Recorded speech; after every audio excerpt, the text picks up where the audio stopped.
ब्रह्मसूत्र। ब्रह्मसूत्र ग्रंथ में page number 590 और 590 पेज के ऊपर से 3 नंबर की पंक्ति है।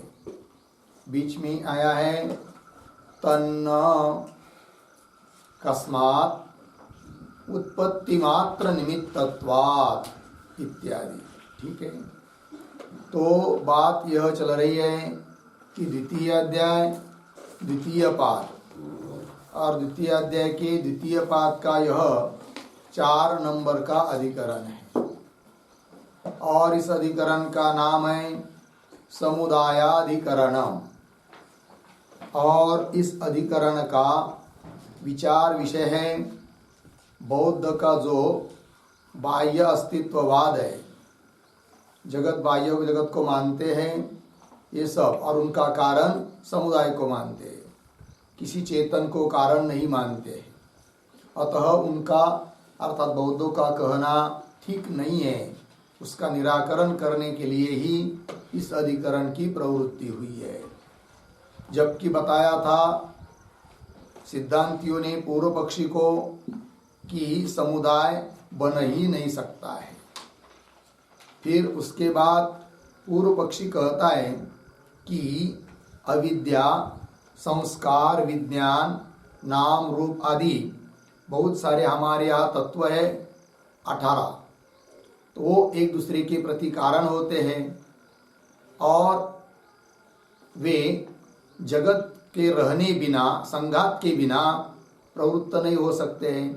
अतः अविद्या, संस्कार इत्यादि इतरेतर के प्रति कारण है, उससे अर्थात प्राप्त हो जाता है कि संघात है, संघात उपपन्न हो जाता है।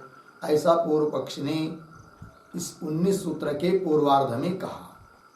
अब उसका निराकरण करने के लिए इसी सूत्र का उत्तरार्ध उपस्थित कर रहे भगवान भाष्यकार। सिद्धांति खंडन कर रहे, कह रहे तत् न। तत् न मतलब बौद्धों ने जो बात बताई है कि अविद्यादिक जो है वे परस्पर के निमित्त हैं, तो उससे अर्थात आक्षिप्त हो जाता है संघात, किंतु वह उनका कहना ठीक नहीं है। क्यों ठीक नहीं है, क्या कारण, कस्मात्, तो उसके लिए हेतु दिया जा रहा है उत्पत्ति मात्र निमित्तत्वात्, जबकि सूत्रस्थ पद है, प्रतीक है।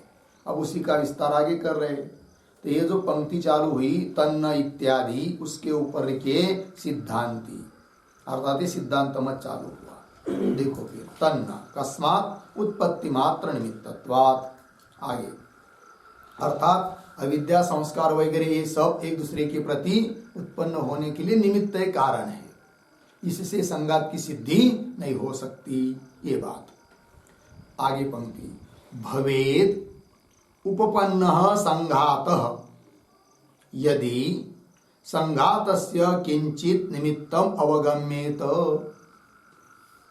न तु अवगम्यते यतः इतरेतर प्रत्ययत्वे अपि अविद्यादीनां पूर्वपूर्वं उत्तरोत्तरस्य उत्पत्ति मात्र निमित्तम भवद भवेत् न तो संघातोत्पत्तेः किंचित निमित्तम संभवति। ठीक है, चलिए भाई, तो थोड़ा सा शब्दों का अन्वय। तो शुरू में ही 2-3 शब्द छोड़कर आया है यदि, वहां से पकड़ते हैं। यदि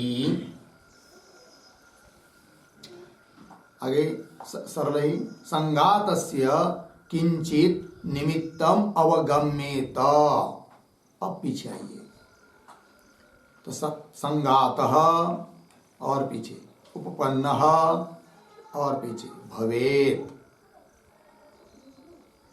फिर आगे न तु अवगम्यते, मिला, न तु अवगम्यते यतः, हुआ ना इतना। आगे पुनः 2 शब्द छोड़कर अविद्यादीनाम, उसके पीछे इतरेतर प्रत्ययत्वे अपि, फिर आगे पूर्वम पूर्वम, आगे सरल है अब अर्थ देखिए भाई, तो सिद्धांती कह रहे हैं यदि संघातस्य किंचित निमित्तम अवगम्येत, हे पूर्व पक्षी, हे बौद्ध लोग, तुम लोग जो दो प्रकार का संघात मानते हो, बाह्य संघात, अभ्यंतर संघात, किंतु उस संघात के लिए किंचित निमित्तम अवगम्येत, कोई निमित्त यदि जाना जावे, निश्चित होवे, तब तो क्या संघात उपपन्न भवेत, संघात उपपन्न होगा।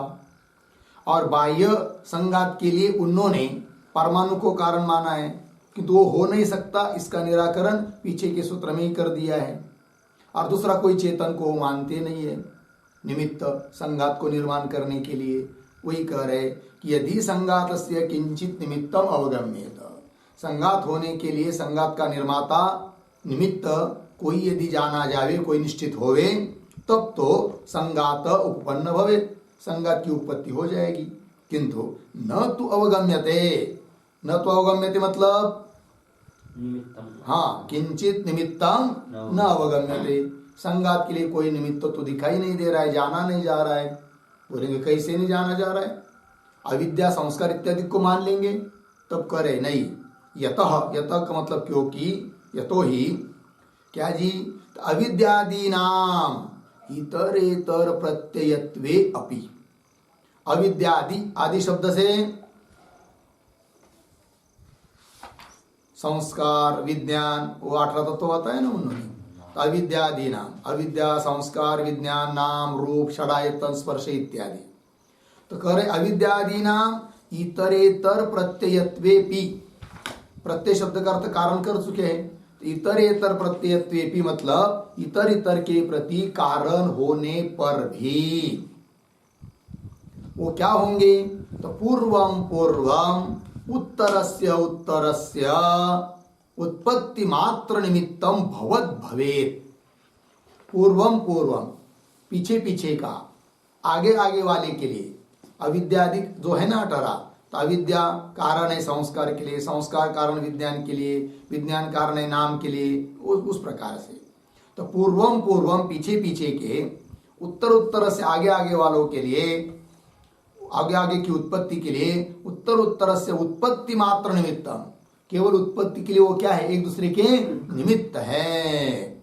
निमित्तम भवत, निमित्त होते हुए होवे, कोई बात नहीं, भवेत, भवत भवेत।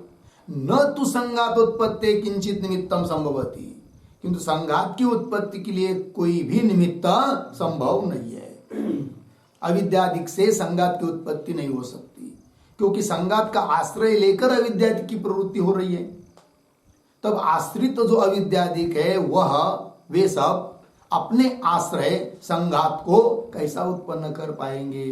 अर्थात नहीं कर सकते। ठीक, तो वही कह रहे, न तो संघात उत्पत्ति किंचित निमित्तम संभवती, होगा इतना। आगे चलिए, ननु अविद्यादिभिः अर्थात आक्षिप्यते संघात इति उक्तम। ठीक, तो ये जो पंक्ति ननु इत्यादि, उसके ऊपर लिखिए आक्षेप।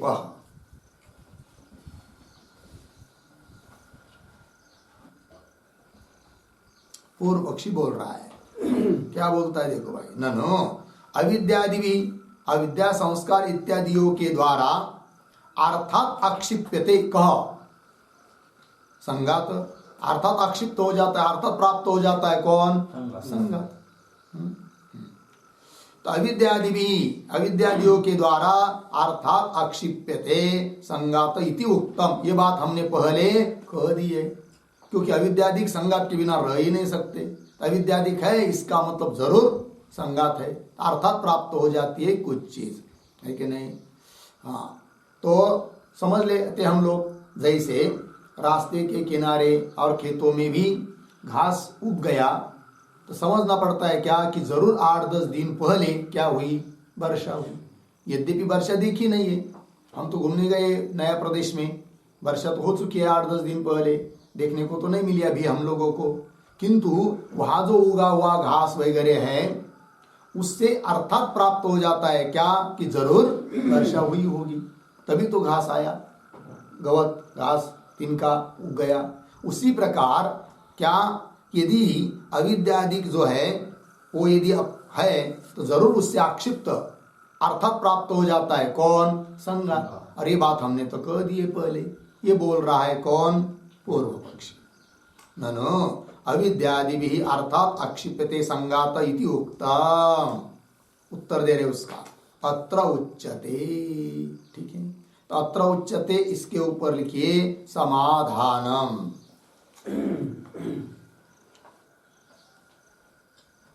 ठीक, और ये जो पंक्ति चालू हो रही है अत्र उच्यते इत्यादि, उसके पूर्व में एक वाक्य लिखते हैं अवतरण के रूप में। लिखेंगे किम अविद्यादयः किम अविद्यादयः संघातस्य गमकाः गमकाः, कंस में लिखिए ज्ञापकाः, कंस बंद, उत उत्पादकाः उत्पादकाः इति विकल्प्य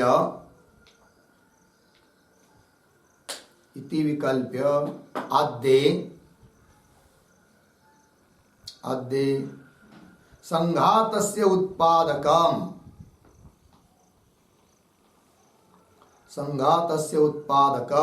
किंचित वाच्यम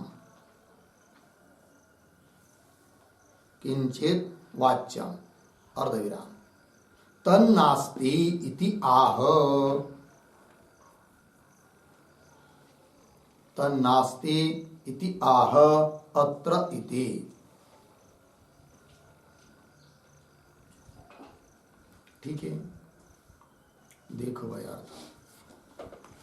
तो किम क्या अविद्यादय संगातस्य गमकाः, विकल्प करके पूछ रहे हैं सिद्धांती पूर्व पक्षी को, क्या अविद्यादिक संगात के गमक है क्या? गमक मतलब ज्ञापक, द्योतक, प्रकाशक, बताने वाले, सिद्ध करा देने वाले, ऐसे है क्या? उत उत्पादका, या सीधे उत्पन्न करने वाले हैं संगात को। कौन? अविद्यादिक। दोनों में से कौन सी बात तुम मानते हो? ऐसा विकल्प कर रहे सिद्धांती पूर्व पक्षी को। तो संगातस्य गमकाः उत उत्पादकाः इति विकल्प्य, ऐसा विकल्प करके करे आद्ये। यदि पहला बात मान लेते कि संग अविद्यादिक संगात के क्या है? गमक है, द्योतक है, ज्ञापक है। ठीक है, तो आद्ये तब क्या होगा? तब तो इसका मतलब संगात के उत्पादक नहीं है, वो गमक है केवल, अर्थात संगात का कोई न कोई फिर उत्पादक मानना पड़ेगा। तो बताओ कौन है? कोई तो बता नहीं सकती ये बात। आद्ये संगातस्य उत्पादकम किंचित वाच्यम, कोई तो कहना पड़ेगा। तन्नास्ति, वो तो संभव नहीं है। ये बात बोल रहे हैं अत्र इत्यादि पंक्ति से। ठीक है, तो दो विकल्प ध्यान में रखिए, गमकाः उत्पादकाः, है कि नहीं? हाँ, तो आगे चलिए। अत्र उच्यते, हो गया ना? तन्नास्ति इति आह आद्ये संगातस्य उत्पादकम किंचित वाच्यम, कोई तो कहना चाहिए तन्नास्ति, तो उत्पादक कोई नहीं है। यदि संगात अविद्यादि को गमक मानेंगे तो संगात का उत्पादक कोई होना चाहिए, वो है नहीं है। इस बात को बता रहे अभी। ठीक है, फिर बात दूसरा विकल्प लेंगे क्या? कि संगात के उत्पादक भी नहीं मान सकते। किनको? अविद्यादिक को। ये बात बाद में आएगी। आगे चलिए। अत्र उच्यते यदि तावत् अयम अभिप्रायः अविद्यादयः संघातम अंतरेण आत्मानं अलभमानाः अपेक्षन्ते संघातम इति, ततः तस्य संघातस्य निमित्तं वक्तव्यम। ठीक है, देखो भाई, यदि तावत् अयम अभिप्राय, यदि पूर्व पक्षी का इस प्रकार का अभिप्राय है, कौन सा? बता रहे, यदि तावत् अयम अभिप्राय क्या? कि अविद्यादय संगातम अंतरेण, अविद्यादिक, अविद्या, संस्कार, विज्ञान वगैरह जो है ना, वे सब संघातम अंतरेण, अंतरेण का अर्थ होता है बिना, संघात के बिना, आत्मानम अलभमानः। आत्मान मतलब अपने स्वरूप को प्राप्त कर नहीं सकते। आत्मानम अलभमानः, अपने स्वरूप को प्राप्त नहीं कर सकते। किसके बिना? संगात के बिना। अर्थात संगात रहेगा तभी इनकी स्थिति रह पाती है, रह पाएगी अविद्यादिकों की। अविद्यादिक तब तक तभी सिद्ध होंगे जब संगात रहेगा, ये मतलब। तो संगातम अंतरेण आत्मानम अलभमानाः। आगे क्या है? अपेक्षन्ते संगातम है ना, तो कैसा पढ़ेंगे? संगातम अपेक्षन्ते, अलभमानाः संगातम अपेक्षन्ते, अर्थात संगात की अपेक्षा करते हैं। कौन? अविद्यादि। क्योंकि संगात के बिना अविद्यादिक रह नहीं सकते। इसका मतलब ये गमक हो गए अविद्यादिक संगात के, है कि नहीं? इति। तब सिद्धांति बोल रहे ठीक है, अविद्यादिक तो फिर संगात के उत्पादक नहीं, ये गमक है।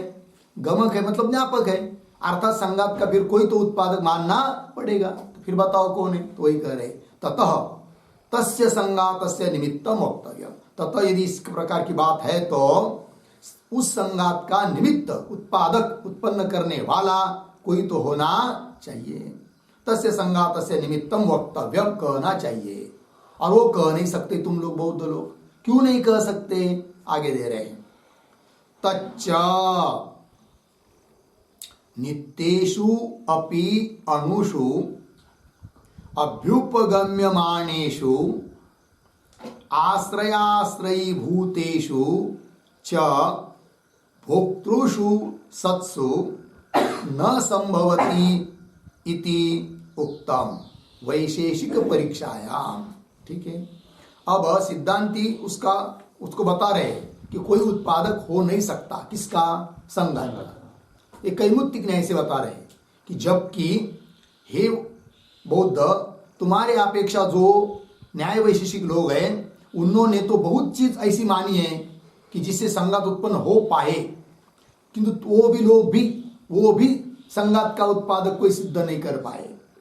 ठीक है, तो तुम्हारे मत में तो बहुत कम बात मानी गई है, तो तुम कैसा सिद्ध करोगे कि संगात का कोई कारण है, उत्पादक है? अर्थात नहीं कर पाओगे। तो क्या मानी है उन वैशेषिकों ने बात, क्या माना है, और उनका निराकरण हमने कर दिया है, वो पहली इस पंक्तियों में बता रहे हैं, परीक्षायाम तक। तो पंक्ति देखिए, तच्च, पीछे पंक्ति में क्या है? ततः तस्य संगातस्य निमित्तम वक्तव्य, कहना चाहिए, किंतु वो कह नहीं पाओगे तुम। कैसे? वही करे तच्च। तच्च मतलब हाँ, संगात का कोई निमित्त नहीं हो सकता, ये बताना है। तच्च आगे, नित्येषु अणुषु अभ्युपगम्यमानेषु। नित्य ऐसे अणु को, परमाणु को स्वीकार किया है किन्होंने? वैशेषिकों ने। उस प्रकार तुम बौद्ध लोग तो परमाणु को तो मानते हैं, किंतु नित्य नहीं मानते, क्षणिक मानते, है कि नहीं? और क्षणिक तो समुदाय को बना नहीं सकता। हो सकता है कदाचित नित्य परमाणु होने से समुदाय बन पावे, किंतु वो भी नहीं, उनकी यहां भी समुदाय सिद्ध नहीं हो पाया। तो तुम्हारे यहां कहां से होगा? ये बात बतानी है। तो देखो भाई, नित्येषु अपि अणुषु अभ्युपगम्यमानेषु, नित्य ऐसे परमाणुओं को स्वीकार करने पर भी, और केवल नित्य परमाणु को ही नहीं माना उन्होंने, वैशेषिकों ने, अपितु भोक्ता को भी माना है।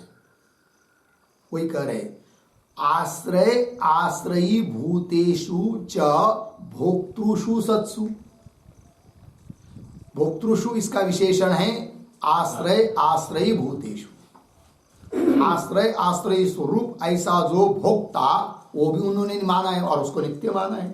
ठीक, तो ये जो है ना, आश्रय आश्रयी भूतेषु, इस पर एक छोटा वाक्य लिखते हैं, लिखेंगे आश्रय आश्रयी भूतेषु आश्रय आश्रयी भूतेषु इति भोक्तृ विशेषणम, इति भोक्तृ विशेषणम अर्धविराम अदृष्टाश्रयेषु इत्यर्थः। अदृष्टाश्रयेषु इत्यर्थः।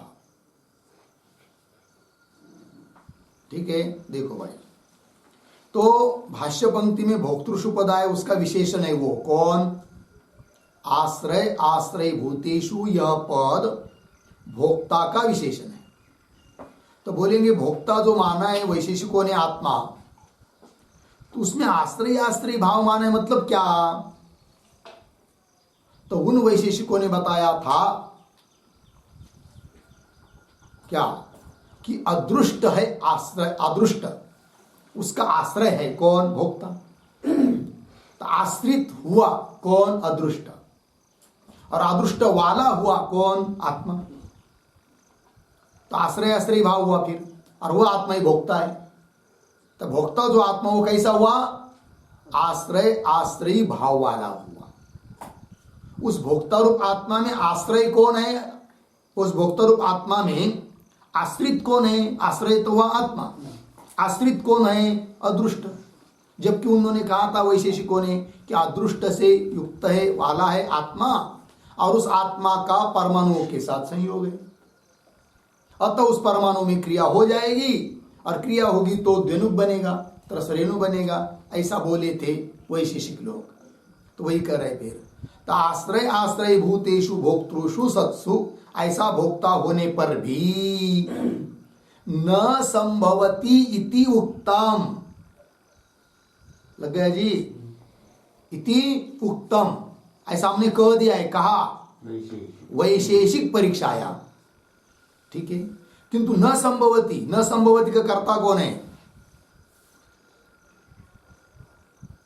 निमित्तम न संभवती। किंतु यहां इस पंक्ति में कौन शब्द है ऐसा? सबसे पहला पद आया है तच्च, तच्च न संभवती। तत् शब्द से क्या? संगातस्य निमित्तम, ये लेना है। तो संगात का निमित्त न संभवती, संभव नहीं है। कहा किनके? यहां वैशेषिकों के यहां भी, जबकि वैशेषिकों ने परमाणु को नित्य माना है, और आश्रय आश्रय भूत ऐसा भोक्ता को भी सत्य माना है, नित्य माना है। सत्स्व ऐसा होने पर भी न संभवती, किम न संभवती? संगातस्य निमित्ताम न संभवती। संगात का निमित्त, संगात का कारण उनके यहां भी कोई संभव नहीं है। इति उक्तम, कहा वैशेषिक परीक्षायाम। वैशेषिकों का जो सिद्धांत है, बात है, उनका जब हमने परीक्षण करना शुरू कर दिया, निरीक्षण करना शुरू कर दिया, उचित है या अनुचित है, अर्थात खंडन करते समय ये सब बात हमने वहां पर बताई है। फिर यदि वैशेषिक या ऐसी बात मानने पर भी उनके यहां संगत का निमित्त नहीं है, तब किम अंग पुनः, आगे की पंक्ति, किम अंग पुनः क्षणिकेषु अपि अनुषु भोक्तृरहितेषु आश्रय आश्रयी शून्येषु वा अभ्युपगम्यमानेषु संभवेत। किम संभवेत, कथम संभवेत इत्यर्थ, अर्थात संभव नहीं होगा। थोड़ा सा अन्वय करेंगे, एक शब्द छोड़कर। अंग संबोधन है, अंग हे अंग, पुनः एक शब्द छोड़कर आगे, भोक्तृरहितेषु आश्रय आश्रयी शून्येषु वा, पीछे क्षणिकेषु अपि अनुषो, आगे अभ्युपगम्यमानेषु, फिर वाक्य के सुर में आया किम संभवेत अंतिम में, ठीक है। तो देखो भाई, तो ये जो पंक्ति चालू हुई ना किम अंग इत्यादि, उसके पूर्व में एक वाक्य लिखते अवतरण के रूप में, यदा यदा स्थिरेषु स्थिरेषु संघात योग्येषु अनुषु, संघात योग्येषु अनुषु, अर्धविराम, आगे अदृष्ट सहायेषु च, अदृष्ट सहायेषु च कर्तृषु सत्सु, कर्तृषु सत्सु ज्ञानाभाव मात्रेण, ज्ञानाभाव मात्रेण सहति कर्तृत्व अयोगात्, सहति कर्तृत्व अयोगात् संघातापत्तेः,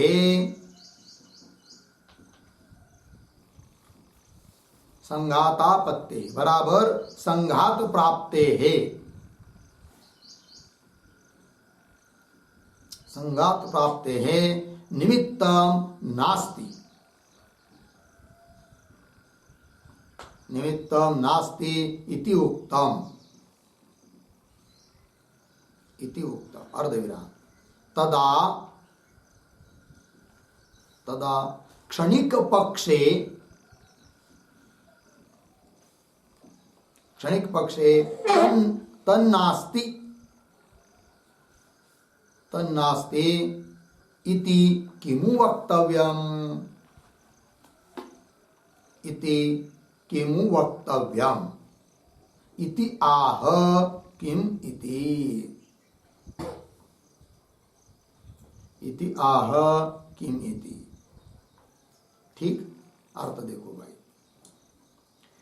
कि यदा जब स्थिरेषु संघात योग्येषु अनुषु, अनुषु के दो विशेषण, स्थिर मतलब नित्य माने गए हैं उन्होंने वैशेषिकों ने परमाणु को, और संघात के योग्य है क्योंकि नित्य माने हैं, तो स्थिरेषु संघात योग्येषु अनुषु ऐसे अनु को माना है। और अदृष्ट सहायेषु च कर्तृषु सत्सु, अदृष्ट है सहायक जिसके लिए ऐसा कर्ता भी माना है, कर्तृषु च सत्सु केवल ज्ञानाभाव मात्रेण, किंतु उन्होंने ज्ञान स्वरूप नहीं माना है उस आत्मा को, ज्ञान गुण माना है, कभी ज्ञान रहता है तो कभी नहीं रहता है, जड़ माना है, चित जड़। तो ज्ञानाभाव मात्रेण सहति कर्तृत्व योगात, तब वो संघात का कर्ता बन नहीं सकता, सहति कर्तृत्व योगात, इसलिए संघात आपत्ते, संघात प्राप्ते है निमित्तम नास्ति इति उत्तम। वैशेषिक किया भी संघात को उत्पन्न करने के लिए, प्राप्त करने के लिए कोई निमित्त नहीं मिला, निमित्तम नास्ति इति उत्तम ये कह दिया हमने। तदा तब तो क्षणिक पक्षे तन नास्ति, क्षणिक पक्षे तुम्हारे मत में क्षणिकवाद है, बौद्ध के मत में तुम तो परमाणु को भी नित्य नहीं मानते, किसी चीज को नित्य नहीं मानते, भोक्ता भी नहीं मानते, नित्य ऐसा कोई है कि नहीं। तो ऐसी स्थिति में कैसा तुम्हारे यहाँ संघात का कोई निमित्त मिलेगा, अर्थात नहीं मिलेगा। तदा क्षणिक पक्षे तन्नास्ति इति किमु वक्तव्यम, कैसा हम कह पाएंगे, इति आह किम इति। ठीक है, चलिए भाई, तो वही कह रहे अन्वय के अनुसार अंग, अंग यह एक अव्यय है संबोधन के लिए, उसका अर्थ कर सकते श्रीमान, हे श्रीमान, हे महापुरुष, कैसा तुम मान पाओगे, है कि नहीं। जैसे उसको ऊपर से क्या कर दिया, गाली जैसे ही हो गए ना वो, किम हाँ अंग, हे अंग, पुनः क्या भोक्तृरहितेषु, नित्य ऐसा कोई भोक्ता तुम्हारे यहाँ नहीं है, तुम आत्मा को मानते बुद्धि को, और वो बुद्धि कैसे तुम्हारे यहाँ क्षणिक है कि नहीं। तो भोक्तृरहितेषु और आश्रय आश्रय शून्येषु, दूसरी बात आश्रय आश्रय से, आश्रय आश्रय भाव से रहित भी है, कोई है नहीं तुम्हारे यहाँ अदृष्टादिगादि। तो आश्रय आश्रय शून्येषु वा क्षणिकेषु अपि अनुषु, तो अनुषु, अनुषु के विशेषण है भाई, कैसा अनु माना है, भोक्तृरहितेषु, भोक्ता नहीं है, आश्रय आश्रय शून्य है, इस और क्षणिक है, ऐसे अनुषु, ऐसे अनु को मानने पर है कि नहीं, अनुषु अभ्युपगम्य मानेषु, इस प्रकार के परमाणुओं का तुमने स्वीकार किया है, और ऐसा स्वीकार करने पर किम संभवित, कौन निमित्त संभव होगा संघात के लिए, अर्थात संघात के लिए तुम्हारे यहाँ कोई निमित्त उत्पन्न करने वाला नहीं हो सकता, ये कह दिया। लग गया पंक्ति, आइए आगे, आगे चलते। अथ अयम अभिप्राय, लग गया पंक्ति मिली। तो ये जो पंक्ति चालू हुई अथ इत्यादि, उसके पूर्व में एक वाक्य लिखते हैं अवतरण। अविद्यादयः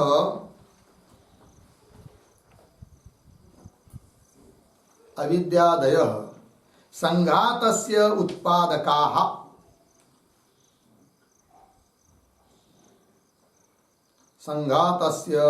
उत्पादकाः इति द्वितीयं विकल्पं शंकते।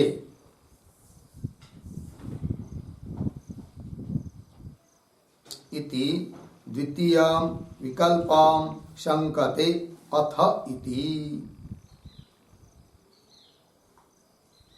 ठीक है, देखो भाई, तो अविद्यादिक संघात के उत्पादक है, ऐसा हम मानेंगे। ऐसा यदि बोलते हैं कौन? बौद्ध लोग, क्योंकि दो विकल्प किए थे ना उनके प्रति। कौन दो विकल्प थे? हाँ, अविद्यादिक संघात के गमक है या उत्पादक है। तो पहला विकल्प तो हो नहीं पाया उनके यहाँ। अब वो बोलेंगे क्या? अविद्यादिक संघात के उत्पादक है। तो उस पर बोल रहे अब अविद्यादय संघात से उत्पादका इति, यह जो द्वितीय विकल्प था, विकल्पम शंकते, उसकी शंका कर रहे हैं और उत्तर देंगे फिर अथ इत्यादि पंक्ति से। तो पंक्ति को देखिए, अथ अयम अभिप्राय, हे बौद्ध तुम्हारा कदाचित ऐसा अभिप्राय होगा। कैसा? बता रहे सिद्धांति। अथ अयम अभिप्राय क्या? कि अविद्यादय एव संघातस्य निमित्तम, अविद्यादिक ही क्या है? संघात के निमित्त अर्थात उत्पादक है। ऐसा तुम यदि मानते हो, है कि नहीं? संघातस्य निमित्तम इति यदि ये मानते हो तो कह रहे आगे, उत्तर दे रहे, खंडन कर रहे। कथम तमेव आश्रित्य आत्मानं लभमानाः तस्यैव निमित्तं स्युः। ठीक, ये जो पंक्ति है कथम इत्यादि, तो कथम के पूर्व में एक वाक्य लिखेंगे अवतरण। संघातस्य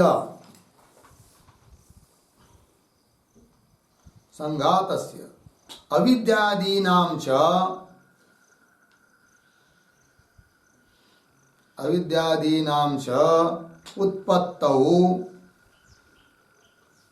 उत्पत्तौ अन्योन्याश्रयः स्यात्।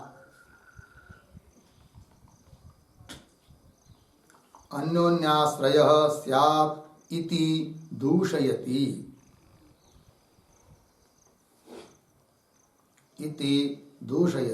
कथम इति।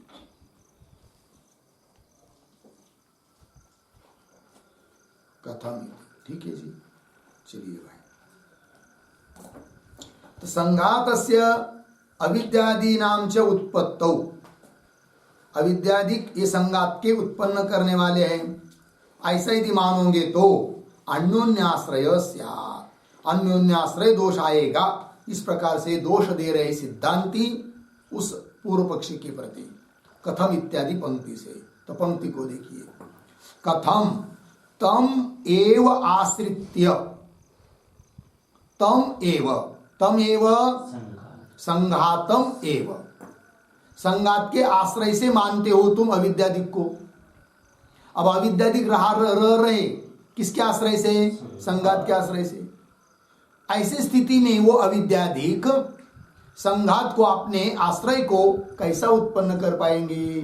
क्योंकि आश्रित है कौन? अविद्यादिक। आश्रय कौन है? संघात। आश्रित पदार्थ आश्रय पदार्थ को उत्पन्न नहीं कर सकता। ठीक है, वही कह रहे। तम एवं आश्रित्य, संघात का आश्रय करके आत्मानं लभमानः, अपने स्वरूप को प्राप्त करते हैं कौन? अविद्यादिक। तो आत्मानं लभमानाः तस्यैव निमित्तं, तस्यैव संघातस्य एव निमित्तं कथम स्युः, कथम का अन्वय स्युः के साथ। तो तस्यैव निमित्तं कथम स्युः, कैसे होंगे? अर्थात नहीं होंगे। और मानोगे तो अन्योन्याश्रय आएगा। तो कैसा अन्योन्याश्रय? उस पर एक वाक्य लिखते हैं, संघाते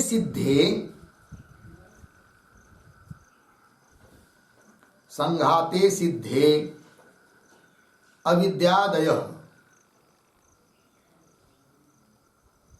अविद्यादयः अर्धविराम तेभ्यः च संघात सिद्धि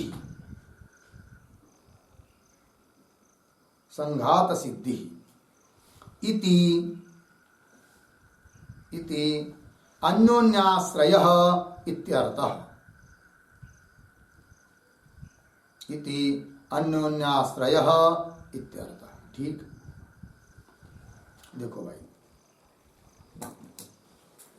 संघाते सिद्धे, संघात की सिद्धि रहेगी तब अविद्यादि, क्योंकि संघात को क्या माना तुमने? आश्रय, वो रहेंगे तो अविद्यादि, संघाते सिद्धे अविद्यादय। और तेभ्य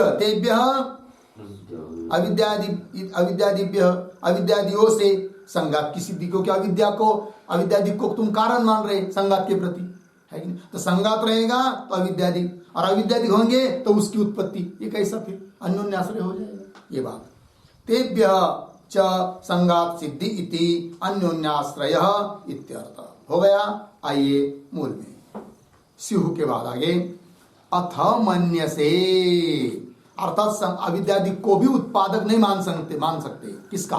संघात का। ये बात हुई। अब आगे अथ मन्यसे इत्यादि जो पंक्ति चालू हुई उसके पूर्व में भी एक वाक्य लिखते हैं बता रहा है, पूर्व संघातानां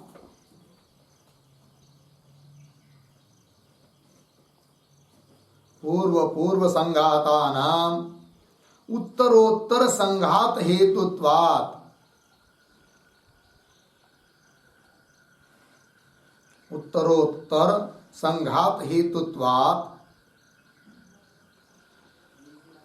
तदाश्रयत्वाच्च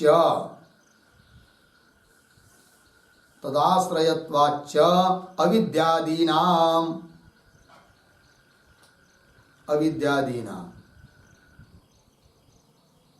न अन्योन्याश्रयत्व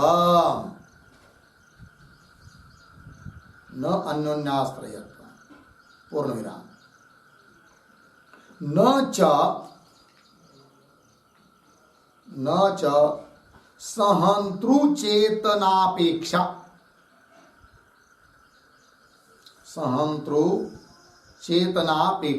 अर्धविराम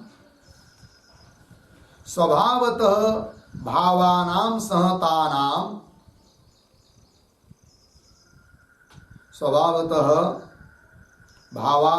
सहतानां एव उदय व्यय उपगमात्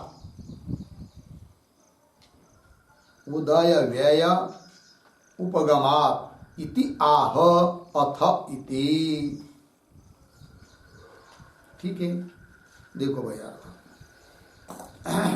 तो अभी तक क्या बात है पीछे कि संघात का निमित्त कोई नहीं मिल रहा है कि नहीं? संघात का उत्पादक कोई नहीं मिल रहा है और चेतन को मानते नहीं है।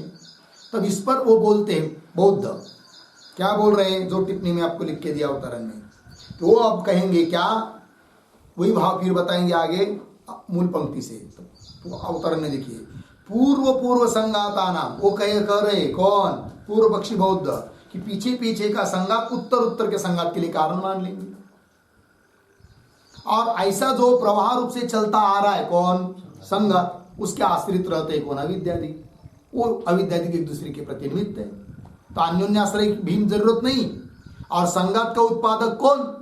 इसका भी उत्तर मिल गया। इस संघात के लिए कारण पीछे का संघात, उसके लिए उसके पीछे का संघात, बीज वृक्ष न्याय से परंपरा चलती मानेंगे, तो क्या दिक्कत है? फिर दोष भी नहीं आएगा। इस प्रकार का यदि अभिप्राय पूर्व पक्षी अपने मन में रखता है तो उसका भी उत्तर देना है। तो पंक्ति देखिए, पूर्व संघाताना उत्तर संघात हेतुत्वात्, ऐसा मानेंगे उत्तर के संघात के लिए पूर्व संघात कारण मानेंगे। और तदाश्रयत्वाच्च अविद्यादीनां, और ऐसे संघात के आश्रित मानेंगे किसको? अविद्यादि को। अविद्यादीनां अर्धविराम, फिर न अन्योन्याश्रयत्व, ऐसा मानने से फिर अन्योन्याश्रय दोष भी नहीं होगा। और दूसरी बात, न च संहतृ चेतनापेक्षा, ऐसी स्थिति में संघात करने वाला, समूह बनाने वाला किसी चेतन की भी अपेक्षा नहीं रहेगी। न च सहतृ चेतनापेक्षा, क्यों? कि स्वभावतः भावानाम सहतानाम एव उदय व्यय उपगमात। ऐसा हमारा सिद्धांत है, ऐसा बोलेंगे वो पूर्व पक्षी क्या कि भावानाम सहतानाम, सहतानाम भावानाम, संघात स्वरूप जो भाव पदार्थ है उनका उदय और व्यय, उत्पन्न होना, नष्ट होना, प्रकट होना, तिरोभूत होना, इस प्रकार का जो कार्य चलता है वो स्वभावतः, उसके लिए कोई जरूरत नहीं किसी चेतन की, ऐसा हम मानते हैं। ऐसा ही अभिप्राय है पूर्व पक्षी का। पंक्ति लगी ना, तो भावानाम सहतानाम, सहतानाम भावानाम स्वभावतः एव क्या उदय व्यय उपगमात स्वीकारात इत्याह, ऐसा ही अभिप्राय है पूर्व पक्षी का। तो कह रहे आगे अथ इत्यादि से देखिए फिर, अथ मन्यसे, सिद्धांति बोल रहे पूर्व पक्ष को, हे पूर्व पक्षी तुम कदाचित ऐसा मानोगे क्या, अथ मन्यसे संगाता एव अनादौ संसारे अनुवर्तन्ते, संतत्या अनुवर्तन्ते तद आश्रया च अविद्यादयः इति। ये पूर्व पक्षी का अभिप्राय, सिद्धांति बोल रहे पूर्व पक्षी की मन की बात। यदि तुम पूर्व पक्षी इस प्रकार का अभिप्राय रखते हो मन में, तो फिर उत्तर देंगे आगे तदपि से, आगे का वाक्य। तो इसका भी पहले इस वाक्य का अर्थ देख लीजिए, अथम अन्य से, ऐसा यदि तुम मानते हो क्या कि संगाता एव अनादौ संसारे, संगात ही इस अनादि संसार में संगात ही अनुवर्तित होता है, कैसा, संतत्या अनुवर्तन्ते, संतत्या, संतत्या अनुवर्तन्ते का मतलब निरंतर प्रवाह रूप से अनुवर्तन होता है। कौन, यह संगात, संसार अनादि है तो पीछे का संगात आगे के संगात के लिए कारण है, यह संगात उसके आगे वाले संगात के लिए कारण है कि नहीं, इस प्रकार से मान लेंगे। तो संगाता एव अनादो संसारे संतत्यानुवर्तन्ते, निरंतर प्रवाह रूप से अवर्तमान होता है, अनुवर्तन्ते। और तदाश्रया, तदाश्रया संगात आश्रया, संगात के आश्रय, संगात को आश्रय करके रहेंगे कौन, अविद्यादि। तदाश्रया च अविद्यादयः इति, ऐसा यदि पूर्व पक्ष अभिप्राय रखता है तो उत्तर दे रहे तदपि संगातात् संगांतांतरम उत्पद्यमानम इत्यादि। तो ये जो पंक्ति चालू हुई ना तदपि, तदपि के पहले भी एक वाक्य लिखिए अवतरण, तत् दूषयितुम, तत् दूषयितुम विकल्पयति, विकल्पयति तदपि इति, तदपि इति पूर्ण विराम। आगे स्वभावस्य नियम अनियमयोः, स्वभावस्य नियम अनियमयोः अपसिद्धांतापातः स्यात्, अपसिद्धांतापातः स्यात् इति परिहारार्थः, इति परिहारार्थः।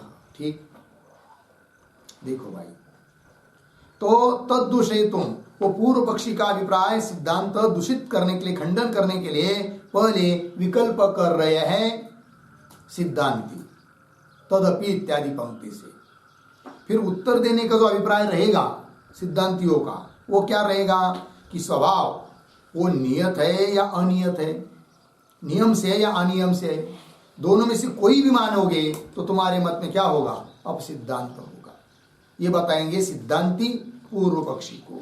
तो विकल्प देखिए पहले, खंडन करने के लिए क्या विकल्प करते हैं पंक्ति, तदपि संघातात् संघांतांतरम उत्पद्यमानम नियमेन वा सदृशम एव उत्पद्येत, अर्धविराम, अनियमेन वा सदृशम विसदृशम वा उत्पद्येत, ये दो विकल्प किए।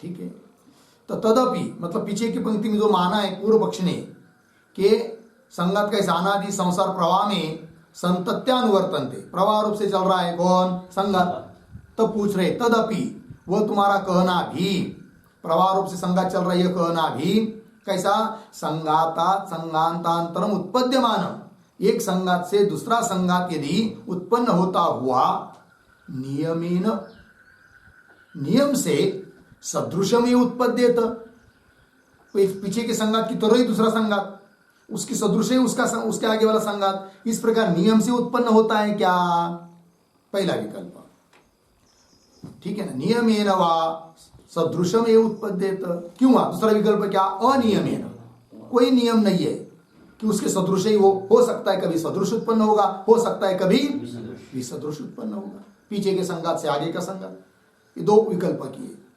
अनियमेन वा सदृशम विदृशम वा उत्पद्येत, ठीक है। आगे चलिए, यदि पहला विकल्प मानते हो क्या कि एक संगात से दूसरा संगात उत्पन्न होता है किंतु नियम से, पहले के जैसे ही दूसरा संगात उत्पन्न होता है, ऐसा यदि मानते हैं पूर्व पक्षी, तो उसका खंडन कर रहे हैं, नियम अभ्युपगमे, नियम से संगात उत्पन्न होता है सदृश बिल्कुल, तब क्या, तो नियम अभ्युपगमे मनुष्य पुद्गलस्य देव तिर्यक योनि नारक प्राप्ति अभाव प्राप्नुयात, ये दिक्कत आएगी फिर क्या, तो नियम अभ्युपगमे, क्योंकि पीछे के संगात की तरह आगे का संगात, तो समझ लीजिए किसी को मनुष्य शरीर प्राप्त हुआ है, फिर आगे भी मनुष्य शरीर होगा, आगे वही होगा, आगे वही होगा, आगे वही होगा, फिर उस भोक्ता जीव को दूसरा शरीर प्राप्त ही नहीं होगा, ये दिक्कत आएगी, वही कह रहे। नियम अभ्युपगमे मनुष्य पुद्गलस्य, पुद्गल शब्द का अर्थ होता है यहाँ पर शरीर, पुद्गल के दो अर्थ होते हैं, शरीर भी अर्थ होता है, कई परमाणु भी अर्थ होता है, तो उस पुद्गल शब्द के ऊपर एक वाक्य लिख लेते हैं, उसकी उत्पत्ति, पूर्यते, पूर्यते कौंस में लिखिए बढ़ता है, कौंस बंद, आगे गलती, गलती कौंस में लिखिए क्षीण होता है, कौंस बंद, आगे च इति पुद्गलः, पुद्गलः बराबर देह, ये उत्पत्ति हुआ है, पूर्यते गलती च इति पुद्गलः, जो बढ़ता है और क्षीण होता है उसको हम कहते हैं पुद्गल अर्थात देह, कई कई जगह पुद्गल का अर्थ परमाणु भी आता है उनके यहाँ, ठीक है। चलिए फिर, और वैसा शरीर भी क्या है उनके यहाँ, कोई अवयवी थोड़ी है, परमाणु का समूह ही है, क्योंकि हर एक चीज, कोई भी पदार्थ कुछ नहीं है, परमाणु का समुदाय। आगे देखिए, नियम अभ्युपगमे मनुष्य पुद्गलस्य, मनुष्य शरीरस्य देव तिर्यक योनि, देव योनि, तिर्यक पशु पक्षादि, पक्षी वगैरह, पशु वगैरह तिरछे चलने वाले, तिर्यक योनि, और नारक, नारकीय शरीर, नारक प्राप्ति अभाव, नारकीय शरीर, तिर्यक शरीर, देव शरीर प्राप्ति का क्या हो जाएगा, अभाव, प्राप्ति अभाव प्राप्नुयात, ये प्राप्त होगा। आगे चलिए फिर, अब कहेंगे कदाचित बौद्ध, नहीं नहीं नहीं नहीं नहीं नहीं, हम क्या करेंगे, एक संगात से दूसरा संगात उत्पन्न होता है किंतु नियम से नहीं, अनियम से, तब तो कोई दिक्कत नहीं आएगी ना, हो सकता है आज मनुष्य शरीर कल दूसरा होगा, अनियम से मानेंगे, तब देखिए अनियम अभ्युपगमे अपि, अनियम से संगात की उत्पत्ति मानोगे तो, और एक क्षण में क्या होता है, संगात, पीछे का संगात नष्ट होता है, आगे का उत्पन्न होता है, क्योंकि हर एक चीज तुम्हारी यहाँ क्या है, क्षणिक, तब क्या होगा, अनियम अभ्युपगमे अपि मनुष्य पुद्गलः कदाचित क्षणेन हस्ति भूत्वा देवो वा पुनः मनुष्यो वा भवेत् इति प्राप्नुयात्, ये दिक्कत आएगी फिर, है कि नहीं। समझ लीजिए इस समय में हम लोगों को शरीर प्राप्त हुआ है, कौन सा, मनुष्य शरीर, और हो सकता है दूसरे क्षण में हाथी के शरीर प्राप्त हो जाए, क्योंकि तुमने क्या कहा, अनियम से एक संगात से दूसरा संगात उत्पन्न होता है, और हर एक चीज तुम्हारे यहाँ क्या है, क्षणिक है, हर क्षण में बदलती है, पीछे के क्षण में आज का एक क्षण में वाली वस्तु नहीं है कि नहीं, हर क्षण में परिवर्तन हो रहा है, तो फिर होगा क्या, तो अभी मनुष्य शरीर प्राप्त था, क्षण भर में प्राप्त होगा दूसरा क्या, हाथी का शरीर, फिर दूसरे क्षण में हो गया देवता शरीर, फिर हो गया और कोई शरीर, ये फिर दिक्कत आएगी। और ऐसा तो दिखाई नहीं दे रहा है ये बात। अनियम अभ्युपगम्यापि मनुष्य पुद्गल कदाचित क्षणेन हस्ती, क्षण भर में हाथी बन जाए, हस्ती भूतवा, फिर पुनः देव बनेगा, देव वा पुनः मनुष्य वा भवे इति प्राप्य, ऐसी प्राप्ति होगी। किंतु ऐसा तो होता नहीं है, अतः ये भी ठीक नहीं तुम्हारा कहना। क्या एक संगात से दूसरा संगात उत्पन्न होते आ रहा है अनियम से, ये भी ठीक नहीं है, न नियम से न अनियम से। ठीक, आगे चलिए।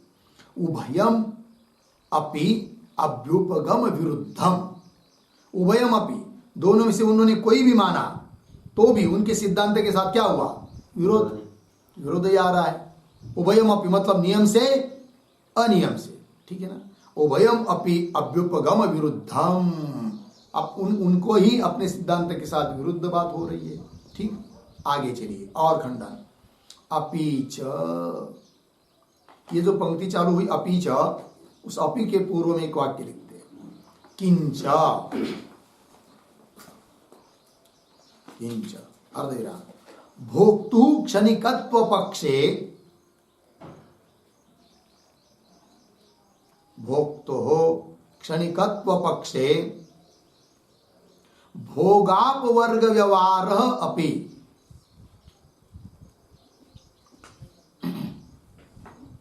भोगापवर्ग व्यवहार अपि दुर्घटः, दुर्घटः इति आह अपि च, इति आह अपि च। ठीक है, देखो भाई, किंच और क्या, भोक्तु क्षणिकत्व पक्षे, भोक्ता भी उनके यहाँ क्या है, क्षणिक है, और क्षणिक है तो भोगापवर्ग व्यवहार अपि दुर्घट, भोग व्यवहार, अपवर्ग व्यवहार, मोक्ष व्यवहार भी होना दुर्घट है, बन नहीं पाएगा। कैसे नहीं बन पाएगा वो बता रहे, अपिच इत्यादि पंक्ति से। ठीक है, अपिच याद हुआ ना, पूर्ण विराम देकर और एक वाक्य लिख लेते आगे। यह यत् इच्छति, यह यत् इच्छति सह तत्काले, सह तत्काले, कौंस में लिखिए भोग मोक्ष वेलायाम, भोग मोक्ष वेलायाम कौंस बंद, आगे नास्ति चेद, नास्ति चेद इच्छा व्यर्था, इच्छा व्यर्था अर्धविराम, अस्ति चेत, अस्ति चेत क्षणिकत्व भंगः, क्षणिकत्व भंगः इत्यर्थः। ठीक, देखो भाई अर्थ, किंच भोक्तु क्षणिकत्व पक्षे, भोक्ता को क्या मानते बहुत दो लोग, क्षणिक। और यदि भोक्ता क्षणिक है, हर क्षण में नष्ट हो रहा है, नया उत्पन्न हो रहा है, नष्ट हो रहा है, नया उत्पन्न हो रहा है, तो भोगापवर्ग व्यवहार भी दुर्घट है। कैसा दुर्घट है वो बता दिया और एक पंक्ति लिखकर।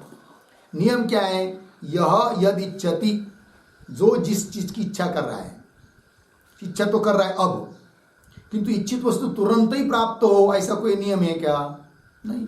हो सकता है इच्छित वस्तु कुछ देर के बाद प्राप्त हो जाए, 2 घंटा 4 घंटा या 10 दिन 10 साल भी लग सकता है। अब इच्छा किया देवदत्त ने इस समय, और उसको इच्छित वस्तु प्राप्त हो गई 4 दिन के बाद। अब 4 दिन के बाद वो तो रहा ही नहीं जिसने इच्छा की थी, क्योंकि उसको क्या माना है तुमने, क्षणिक, दूसरे क्षण में नष्ट हुआ। तब उसका इच्छा करना ही क्या हुआ, व्यर्थ हुआ। वही करे, यह यदि इच्छति सह तत्काले, भोग काले चाहे मोक्ष काले, नास्ति चेत इच्छा व्यर्था, इच्छा व्यर्थ। अच्छा, अस्ति चेत, यदि नहीं नहीं नहीं नहीं नहीं, अब देवदत्त ने इच्छा की और जो जिस चीज की उसने इच्छा की है वो उसको 4 दिन के बाद उसको मिल गई, उस 4 दिन के बाद भी देवदत्त वैसा ही है, ऐसा यदि मानोगे तब क्या होगा, उसका क्षणिक मानना व्यर्थ हो जाएगा, तुम्हारा क्षणिक सिद्धांत खत्म हो गया।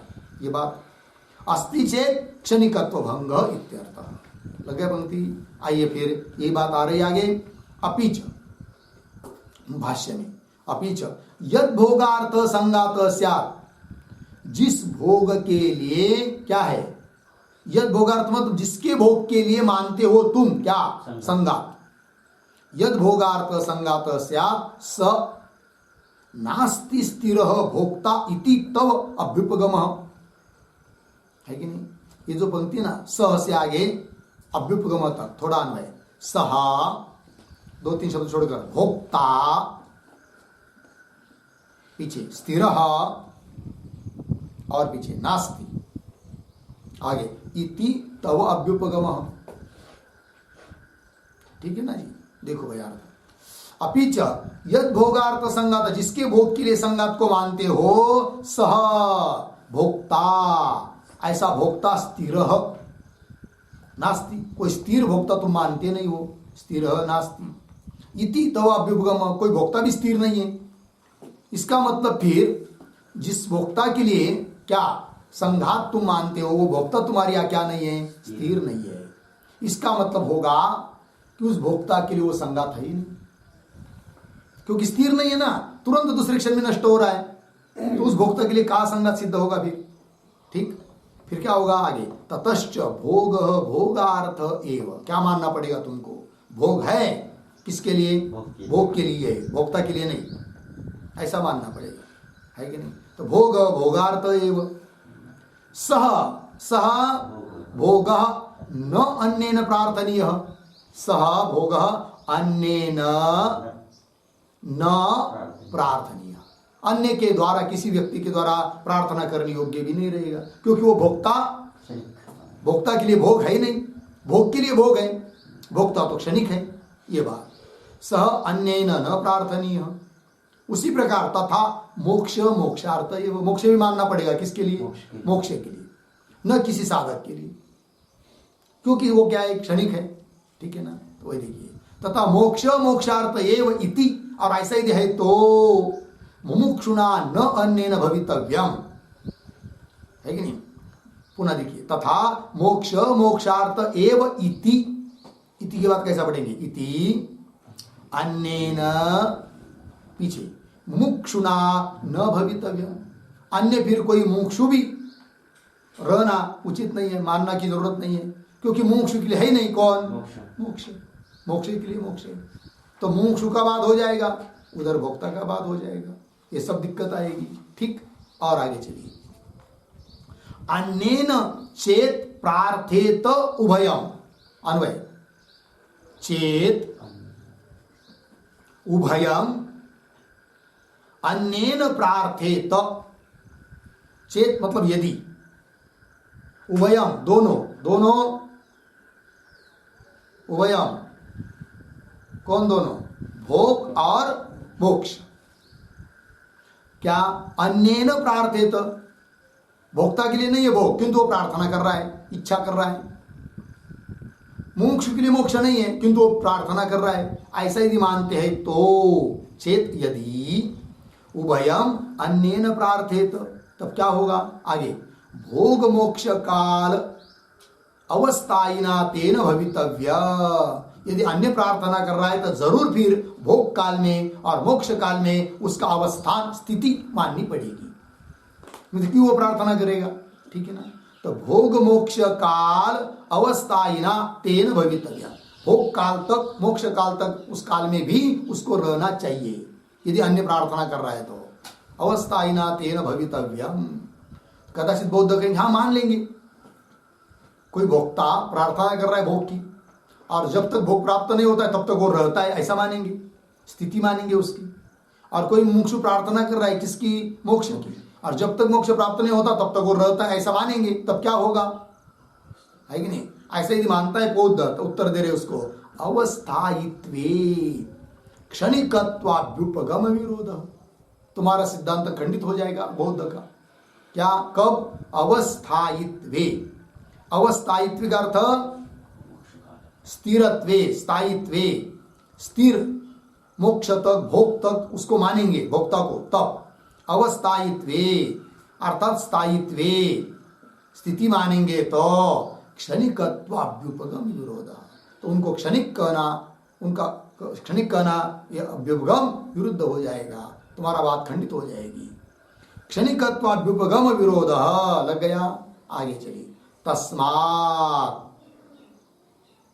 इतरेतरोत्पत्ति मात्र निमित्तत्वम अविद्यादीनां यदि भवेत् भवतु नाम न तु संगात सिद्धेत् क्यों भोक्तृभावात् इति अभिप्राय।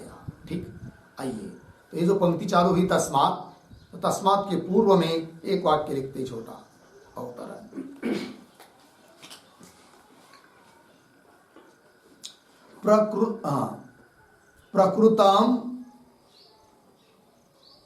प्रकृतम संघात निरासम उपसंवरति, संघात निरासम उपसंवरते तस्मात् इति। ठीक है, प्रकृत प्रसंग जो चल रहा है, संघात का निराकरण करना, उसका अब उपसंहार कर रहे हैं। तो पंक्ति को देखिए, थोड़ा सा शब्दों का अन्वय भी कर लेते हैं। तो शुरू से तस्मात् यहां से पकड़ेंगे, तस्मात्, फिर दो चार शब्द छोड़कर आया है आगे यदि, यदि, फिर उसके पीछे अविद्यादि नाम, और पीछे इतरेतरोत्पत्ति मात्र निमित्तत्व,